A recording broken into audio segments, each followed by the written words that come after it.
Recently, a blogger on Chinese social media revealed a surprising situation.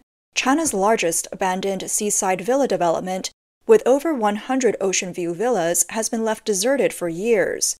This place is the mysterious Xiangshan Yacht Club, also known as Xiangshan International Yacht Club. The project is located in the eastern part of Xiamen Island, at the Xiangshan Harbor. The project spans 250,000 square meters, about the size of 25 football fields. Construction started in 2005, with the goal of becoming the largest yacht marina in Asia.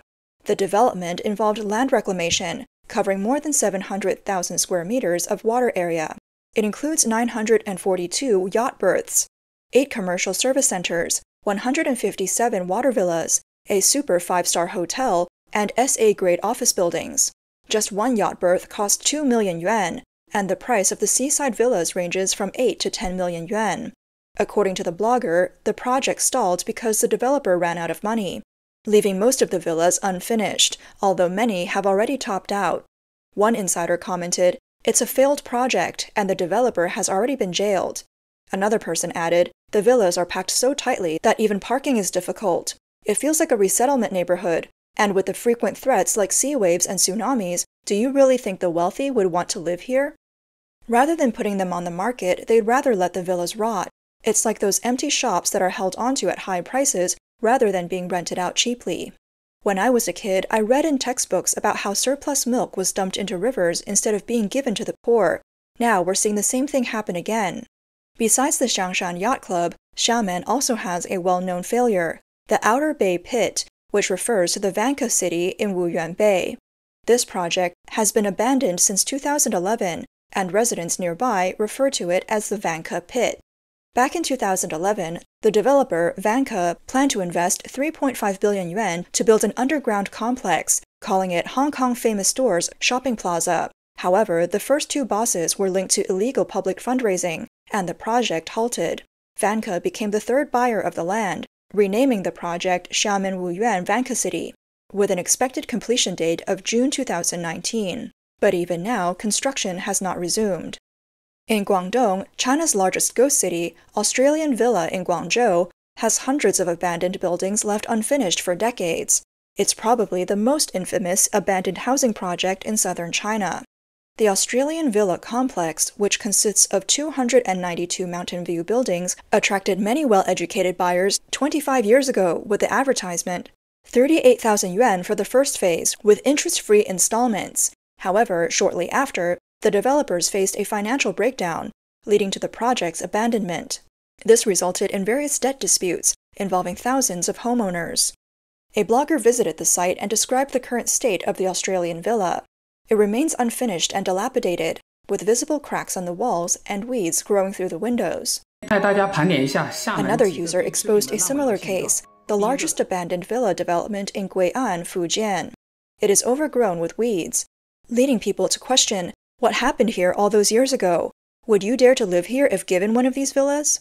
This villa complex, built by Century Golden Resources Group in 2012, is located on Moon Island in the heart of Fujian's Gui'an New District. The site is near Gui'an Waterworld and only a 40-minute drive from Fujian Railway Station. In ancient times, the poet Du Fu once wrote, "How I wish for millions of houses to shelter the poor in comfort." Yet today, China has millions of empty houses, but they can't shelter anyone. Driven by the need to maintain its power, the Chinese Communist Party, CCP, pushed large-scale infrastructure and urbanization projects for decades, turning the entire country into a construction site. Meanwhile, they distorted the real estate market, triggering an ever-expanding bubble. Over these decades, China experienced a massive real estate boom, with the CCP relying on state-owned land and implementing widespread land finance schemes. However, it all ended in failure, leaving unfinished buildings and ghost towns everywhere. Among the most infamous unfinished projects in recent years is ever-massive developments. By the end of 2023, Chinese media had tallied Evergrande's abandoned projects, 8 in Ningxia, 8 in Shanghai, 14 in Gansu, 15 in Beijing, 15 in Hainan, 18 in Yunnan, 19 in Tianjin, 21 in Jilin, 25 in Xinjiang, 25 in Shanxi, 27 in Inner Mongolia, 28 in Guizhou, 29 in Heilongjiang, 35 in Shanxi, 37 in Jiangxi, 41 in Fujian, 45 in Guangxi, 49 in Henan, and 50 in Anhui. In addition, provinces with more than 50 Evergrande unfinished projects include Zhejiang, Hubei, Liaoning, Hunan, Shandong, Hebei, Chongqing, and Sichuan. The provinces with over 100 unfinished Evergrande projects are Jiangsu with 115 and Guangdong with 157. Evergrande's unfinished homes total 1.62 million units, affecting 6 million homeowners. In Anhui, Evergrande's largest unfinished development is called Sunshine Peninsula, spanning nearly 10,000 acres. A blogger who visited commented, "It's such a waste of farmland." The blogger also noticed cow dung inside one of the unfinished buildings and speculated that people had been raising cattle there.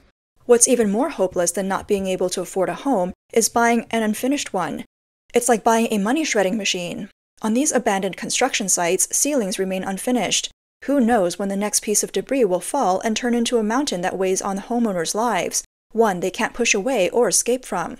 On one hand, they continue to pay their mortgages to the bank, and on the other, they look at these projects, which haven't progressed for years. People are gritting their teeth just to survive, losing their down payments and owing hundreds of thousands to the bank. Some may never recover financially in their lifetime. According to one user, Evergrande's Sunshine Plaza was abandoned as early as 2015. In China, private real estate developers cannot thrive without bribing officials or engaging in corrupt dealings. When funds run dry, projects are abandoned. There may be many more behind the scenes, with developers taking the blame while officials remain unscathed. Zhang Yunhua, who claims to be the developer of the unfinished Shanghai Tuyu Garden, tearfully expressed in a video that the failure of the project was not his fault, but rather due to local criminal gangs extorting 5 billion yuan from him. I invested in Changchun and developed this project. In 2011, I began construction in the Chaoyang district of Changchun, and by 2016, the Shanghai Tuyu Garden was nearly complete. However, the homeowners still can't move in. I feel deeply sorry for them, and it weighs heavily on my heart. The reason for this is that a local criminal gang has been blocking the construction site, vandalizing offices, and occupying the properties. They've threatened me and taken over the project, extorted construction fees, forcing loans, and demanding exorbitant interest. They also violently collected protection money, extorting over 500 million yuan from me. This is not a small amount. Is there no one who can bring justice? These criminal gangs bully others without consequence. Does no one have control over them? How can I explain this to the homeowners? I can't fight against these forces on my own. Who can help me so that these people can finally move into their homes? Shanghai Tuyu Garden, developed in 2010 by Changchun Shanghai Supreme Real Estate Development Company, is located in a prime area near Nanhu. In 2011, the project launched with group purchasing at a price of around 5,000 yuan per square meter, with most buyers paying in full. It was scheduled for handover by the end of 2012. By 2016, the project was renamed Shanghai Tuyu Garden, offering low or zero down payments with promises of handover by the year's end. However, buyers found that they couldn't sign contracts, change ownership, or register the properties, and the development remains undelivered to this day.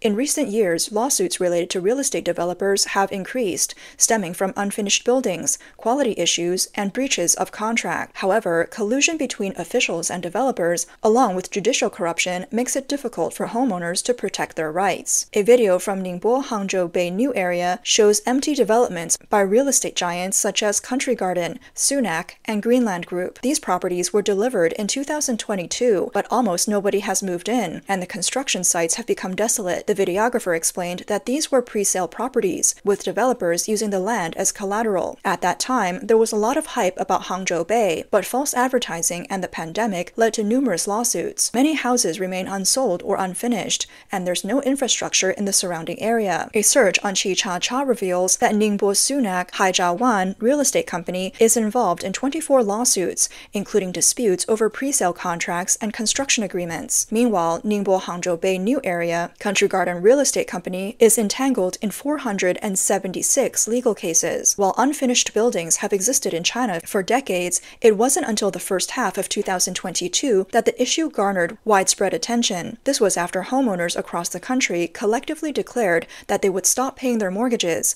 leading to a nationwide mortgage strike. In recent years, with the economic slowdown and real estate debt crises, unfinished developments have surged, sparking rare protests. Many homeowners have publicly declared their intention to stop making payments, resulting in a national wave of mortgage suspensions. Local governments were forced to intervene with plans to ensure project completion, but the actual recovery rate for these developments remains very low. One notable unfinished project is the Tonghai Huafu community in Qingdao's West Coast New Area. On May 1, 2023, dozens of homeowners moved into their homes, which had no water or electricity. After waiting for 10 years, they were left no choice but to express their determination to go home. On July 29, 2024, in Changchun, hundreds from an unfinished development gathered in front of the Changchun branch of China Merchants Bank. They chanted, "Manager, come out." Earlier this year, on March 13th, homeowners from an unfinished project in Pingdingshan City, Henan Province, went to the district government to protest the unsatisfactory response they received. This project has been unfinished for over a decade. In front of the district government, tensions escalated when police tried to seize the homeowners' protest banners. The Deyi Jiancheng development in Taiyuan, Shanxi,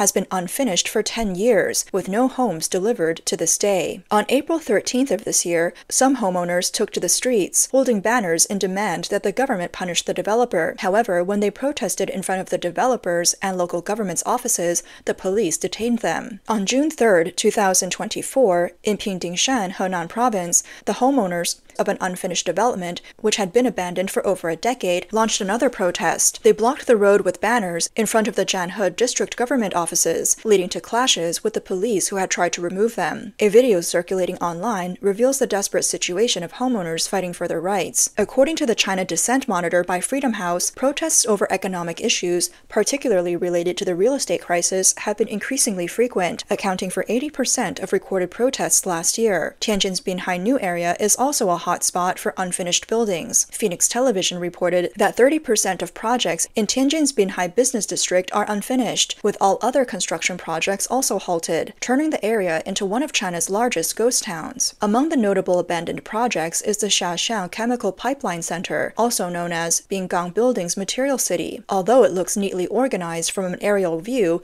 the project, which began in August 2011 with an investment of 1.3 billion yuan, remains unfinished and abandoned, earning it the label of a zombie park. The most famous of Tianjin's unfinished developments is the 117 Tower in Xiqing District, also known as the Golden Finance 117, planned to be 117 stories tall and reach a height of 596.5 meters, second only to Dubai's Burj Khalifa.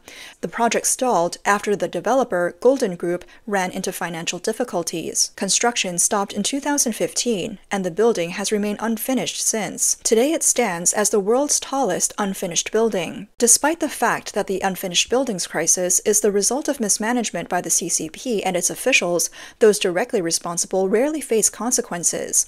For example, Zhang Gaoli, a close ally of former CCP leader Jiang Zemin, was in charge of Tianjin from 2007 to 2012. He later served as a member of the Politburo Standing Committee and executive vice premier. He Lifeng, a close associate of Xi Jinping, was the vice secretary of Tianjin's Municipal Party Committee and head of Binhai New Area at the time.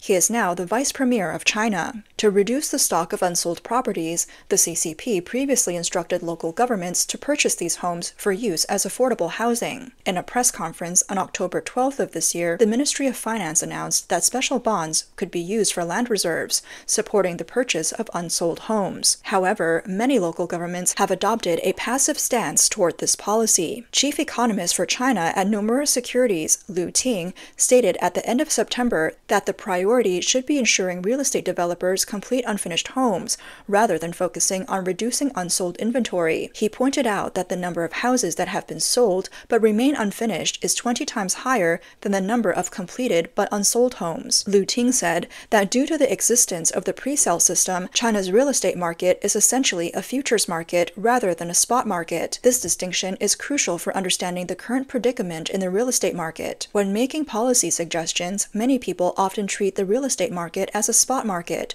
believing that the issue lies in building too many houses that have not been sold. However, the actual situation might not be that simple. It could be that not as many houses were built, rather than too many were sold. Liu estimates that around 20 million pre-sold homes in China remain unfinished. A report by Bloomberg Intelligence indicates that based on pre-sale data from 2015 to the first half of this year, at least 48 million pre-sold homes in China remain unfinished, signaling that the real estate crisis in the country will not be resolved anytime soon. A real estate developer working in both China and the US explained that the unfinished building problem in China has unique characteristics. In many countries, including the US, a housing authority must inspect a building and certify it as fit for occupancy before a developer can sell it to a customer.